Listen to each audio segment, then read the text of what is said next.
Daddy நம்ம எப்படி வாழறோம்னா இப்போ நம்ம ஆஃபீஸ் போயிட்டோம். இப்போ ஆஃபீஸ் போயிட்டு இப்போ தாத்தா ஆகிடும். பாய்ஸ்லாம் பாய்ஸ் ஆகிட்டு இப்போ வயசாகி சாப்பிட்டு போயிடுவோம். இப்போ கேர்ள்ஸும் அந்த மாரி தான். கேர்ள்ஸும் அந்த மாரி கொஞ்சமாக வேலை செஞ்சு அப்படியே சாப்பிட்டு போயிட்டுருவாங்க. அதான் நம்ம வாழ்க்கையில் அந்த மாரி தான் வாழணும் டாடி. அதுக்கு தான் நம்மளுக்கு புரியுது. நம்ம வாழ்க்கை எப்படி வாழணும்னா கொஞ்சம் கொஞ்சமாக வேலை செய்யணும். படிக்கணும். சின்ன பையனை படிக்கணும். காலேஜ் போகணும். கொஞ்சம் கொஞ்சமாக பெரியவங்களாய் வேலை செய்யணும். பெரியவங்க தாத்தா வண்டி ரிப்பேர் பண்ணணும். பாட்டி ஆகிட்டு சமைக்கணும். கேள் ஆகிட்டு சமைக்கணும்.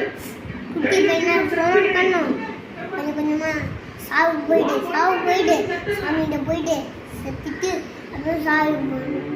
அதான் நம்ம வாழ்க்கையில் எப்படி வரணும்னா இப்போ சொல்கிறது கேட்டு தான் நம்ம ஸ்கூலுக்கு போயிட்டு இப்போ நீங்களும் பெருசாயிட்டு பெரிய அந்த மாதிரி சொல்கிறது நம்ம வாழ்க்கையில் நம்ம தான் இப்போ படிக்கணும். ஆஃபீஸ் வேலை இந்த லேப்டாப்பில் தான் செய்கிறோம்.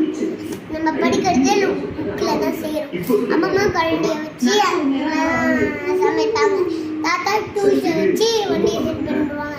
அதான் நம்ம வாழ்க்கையில் இதுதான் நம்ம வாழ்க்கை முடிஞ்சிச்சு.